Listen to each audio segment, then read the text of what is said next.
Everyone, welcome to my YouTube channel. तो आज का जो हमारा टॉपिक है वो है कॉन्सेप्ट से रिलेटेड, और आज हम मैक्स वेबर के जितने भी कॉन्सेप्ट हैं उनको देखेंगे। और एमसीक्यूज़ की सीरीज़ चल रही है तो आप उसे भी ज्वाइन कर सकते हैं। पीजीटी की प्रिपरेशन कर रहे हैं, एनटीए की या जीआईसी लेक्चरर की सोशियोलॉजी से। तो और वीडियो अच्छी लगे तो लाइक ज़रूर करिएगा। कोई कमेंट क्वेरी हो तो कमेंट बॉक्स में मेंशन करिएगा।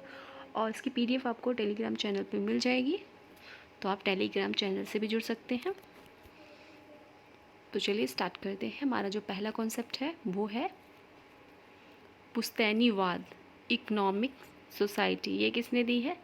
ये मैक्स वेबर ने दी है। और मैक्स वेबर बता दूं तो ये क्लासिकल थिंकर हैं, हमारे ऑगस्ट कॉम्टे क्लासिकल थिंकर हैं। और हमारे जो दुर्खीम जी हैं वो भी हैं, मैक्स वेबर भी हैं और ऑगस्ट कॉम्ट भी हैं।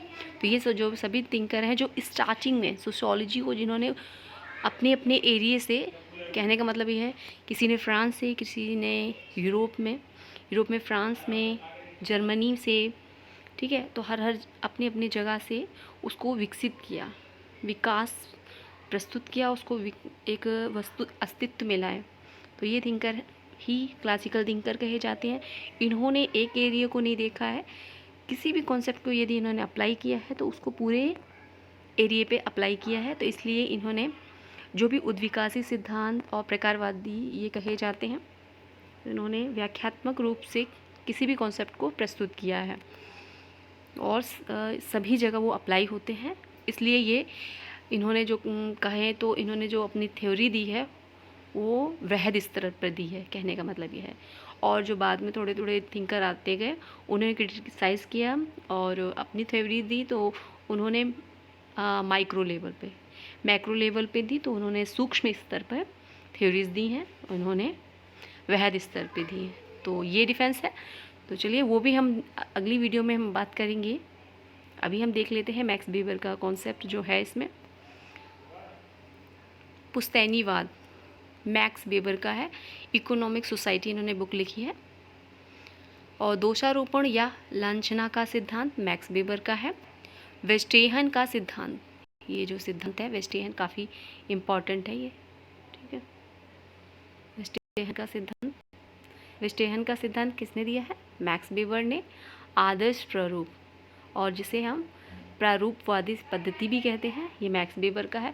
धर्म का तुलनात्मक अध्ययन मैक्स वेबर ने। प्रोटेस्टेंट नैतिकता तथा पूंजीवाद की प्रकृति, ये किसकी है? ये मैक्स वेबर की है। तो ये भी आपको याद रखनी है। इन्होंने क्रियाओं के बारे में बताया है, ठीक है, प्रारूप क्रिया के प्रारूप वगैरह,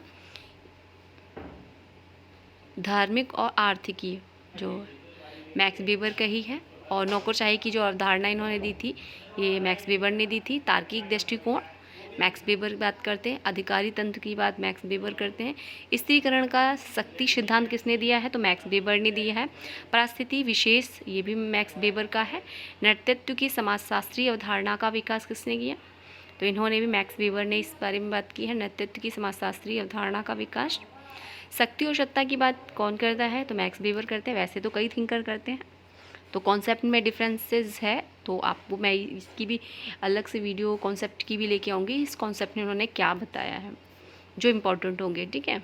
वैसे तो क्लासिकल थिंकर के सभी कॉन्सेप्ट बहुत इंपॉर्टेंट हैं, उनको आधार बना के जो आगे के थिंकर आए हैं उन्होंने उस पर क्रिटिसाइज़ किया, अप्लाई किया और कुछ चीज़ें लीव की, कुछ चीज़ें ऐड की हैं, ठीक है।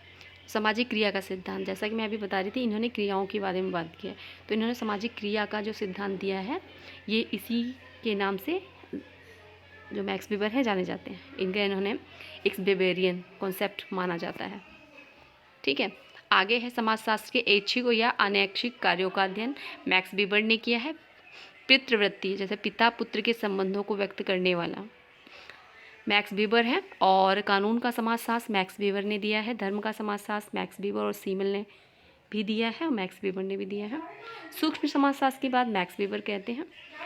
और निगम मूल विमुक्त समाजशास्त्र, जो मूल विमुक्त समाज है वो भी मैक्स वेबर का दिया हुआ कॉन्सेप्ट है। परंपरा और आधुनिकता मैक्स वेबर बात करते हैं। और धर्म की कुल योग अवधारणा जो दी है, शक्ति की कुल योग जो अवधारणा दी है मैक्स वेबर ने दी है। धार्मिक नैतिकता की बात मैक्स वेबर करते हैं। एक तार्किक प्रक्रिया के रूप में नौकरशाही की संकलनात्मक समकनात्मक जो सिद्धांत है के रूप में देखा है इन्होंने नौकरशाही को। जो तार्किक क्रिया का प्रारूप है उसके आधार पर नौकरशाही को इन्होंने उसे व्यवस्थित तरीके से प्रस्तुत किया है कि ये व्यवस्था बनाए रखता है। मैक्स वीबर का ही है। सामाजिक वर्ग और परिस्थिति के बारे में कौन करता है बात? मैक्स वीबर करते हैं। पारलौकिकता की बात जो करते हैं मैक्स वीबर करते हैं। कुलीन तंत्र का लोह नियम जो कॉन्सेप्ट है वो मैक्स वीबर और रॉबर्ट मिचेल दोनों ने किया है। तो ये थे हमारे आज के कॉन्सेप्ट मैक्स वेबर के। नेक्स्ट वीडियो में अगले थिंकर से रिलेटेड जो कॉन्सेप्ट उन्होंने दिए हैं वो लेके आएंगे। तो सीक्वेंस से ये भी सीरीज़ चलती रहेगी। एमसीक्यूज़ की, पीजीटी की और जीआईसी लेक्चर की प्रिपरेशन कर रहे हैं तो उसकी भी सीरीज़ व्याख्या के साथ मैं प्रोवाइड करा रही हूँ वीडियो के थ्रू, तो आप उसे भी विजिट कर सकते हैं। और वीडियो अच्छी लगे तो लाइक करें। नेक्स्ट वीडियो में फिर मिलते हैं। Thanks for watch.